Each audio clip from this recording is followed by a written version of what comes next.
আমি থাকি কলকাতার বস্তি বাড়িতে। আমার লাইফস্টাইল খুবই সাধারণ। আমরা 4 জন মিলে আমাদের ছোট্ট একটা সংসার সুখ দুঃখের মধ্যে কেটে যাচ্ছে বেশ ভালোই। তোমরা যারা আমার ভিডিও রোজ দেখো তারা তো জানোই আমার লাইফস্টাইল।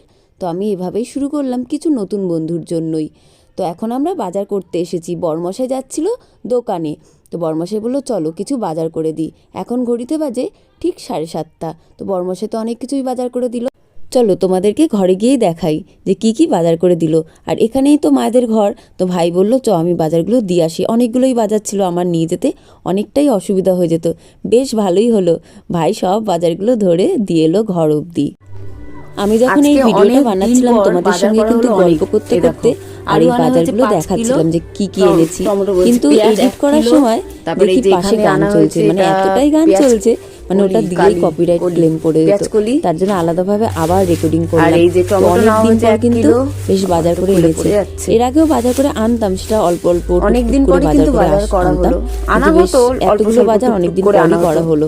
তো এখানে নিয়েছি 5 কিলো আলু, 1 কিলো পেঁয়াজ, টমেটো তো আছে তাও নিয়ে নিলাম 1 কিলো টমেটো আছে, তাও 2 আটি পালং শাক, আর নিয়েছি এখানে পালং শাক আছে আর বিট আছে, লাল বিট। খুব ইচ্ছা ছিল যে আজকে একটু মানে পালং শাকটা করব চিংড়ি মাছ দিয়ে। পালং শাকটা ভেবেছিলাম চিংড়ি মাছ দিয়ে করব, কিন্তু চিংড়ি মাছই পেলাম না, গিয়ে খাওয়া হয়েছে চিংড়ি মাছ। তার জন্য এটা আর করব না, আজকে রেখে দেবো, চিংড়ি মাছ দিয়ে করব পালং শাক। কিন্তু ইচ্ছা ছিল, দেখলাম চিংড়ি মাছ কত নিরামিষ খেয়েছি, মানে আজকে আর করব না, রেখে দেবো, অন্যদিন খাবো চিংড়ি মাছ দিয়েই। তো এটা করবো না, বেশি বেশি করে আলু পেঁয়াজটা কিনে রাখলে না বেশ সুবিধা হয়, কিন্তু বারবার করে আর দোকানে যেতে হয় না। তো এই হলো আজকে বাজার। চলো রান্নাটা করে নি। এই যে প্রথমে তো এইগুলো কেটে নিয়েছি, এটা আর দুপুরের রান্নার জন্য না, প্রথমেই বলি এটা হলো সকালবেলার টিফিনের জন্য। তো ডুমো ডুমো করে আলু কেটে নিয়েছি, এখানে পেঁয়াজ, কাঁচা লঙ্কা, টমেটো কেটে নিয়েছি। বেশ অনেক দিন ধরে না ছেলেটা বলছিল একটু ভাত ভাজা করতে, আর ভাত তো ছিলই, আর ভাতগুলো না বেশ ভালো। তোমাদের বলেছি মনে হয় অনেকবার যে এবার রেশন থেকে যে চালটা দিয়েছে এত ভালো, পুরো মিনিকেট। এবার সত্যি মিনিকেট কিনা আমি জানি না, কিন্তু পুরো সরু চাল, বেশ ভালোই হবে, খেতে ভালোই লাগবে।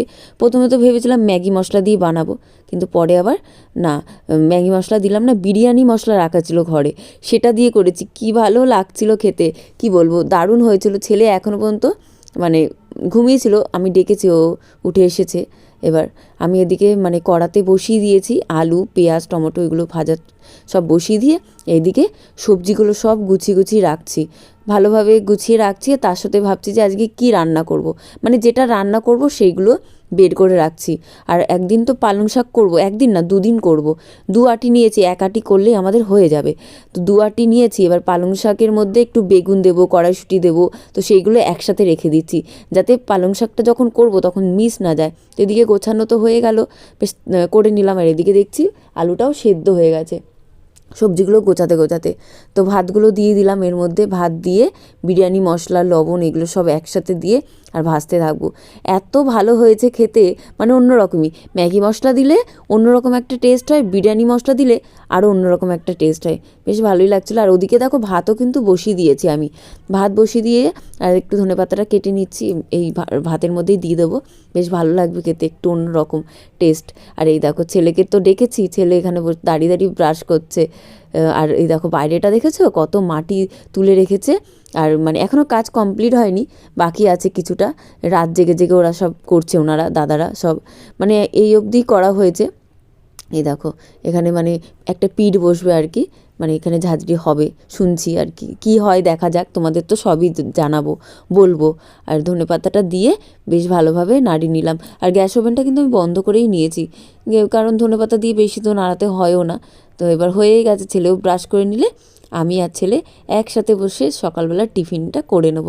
বড়মশাইকে দিতে পারি না, কারণ বড়মশাই তাকে দোকানে, আর আমি যাবো সেই প্রায় 11টার দিকে। তখনও কিছু না কিছু খেয়েই নেবে, কিছু না কিছু বলতে ছাতুই খায় বেশিরভাগই, ছাতুটা খেতেই পছন্দ করে।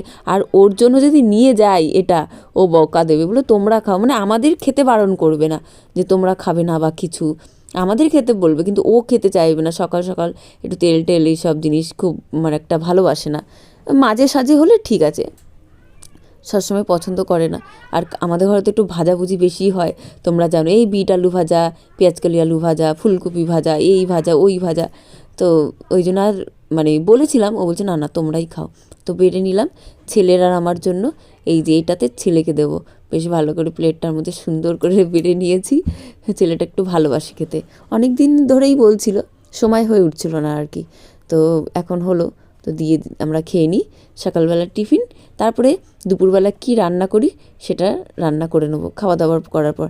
দারুণ হয়েছিল, দারুণ। তোমরা কিন্তু একবার ট্রাই করতে পারো। ও হ্যাঁ, যেটা বলবো, যদি কারি পাতা থাকতো যা ভালো লাগতো না এটা, কিন্তু কারি পাতা নেই, তার বদলে ওই যে ধনে পাতা দিয়েছি। আর কি করা যাবে, তো যাই হোক ছেলেকে দিয়ে দিই। নাও খেয়ে নাও, তা বই পড়াবো। রান্না বান্না হয়ে গেছে, রেডি হয়ে গেছি আমি। আর এর মধ্যে ভাত নিয়ে নিয়েছি বরমশার, আর আমারও একটা ছোট্ট টিফিন বক্সের মধ্যে অল্প করে ভাত আর একটু ভাজা নিয়ে নিয়েছি। তো যাই, চলো ছেলেকে মায়ের ঘরে দেব। মায়ের ঘরে ভাই আছে, ও ওখানে টুকটাক যা হোক একটু পড়াশুনো করে দেবে। আর এখন ঘড়িতে বাজে 11:30 বেজে গেছে, আমি চলে যাই। তাতান দেরি হয়ে গেল তো। দোকানে তো আমি অনেকক্ষণ আগেই এসেছি, বরমশাই এখন খেয়ে নিচ্ছে, এখন ঘড়িতে বাজে 3:30। তারপর কিন্তু কোনো ভিডিও করতে পারিনি, এতটা ব্যস্তর মধ্যে ছিলাম। একটা বন্ধুকে সাজাতে গেছিলাম, ও বিয়ে বাড়িতে যাবে। তোমাদেরকে শর্ট ভিডিওতে দেখাবো যে আমি কেমন সাজালাম। তো ভিডিও এখানেই শেষ করবো বন্ধুরা, চলে আসবো কালকে আরও একটা নতুন ভিডিও নিয়ে। টাটা।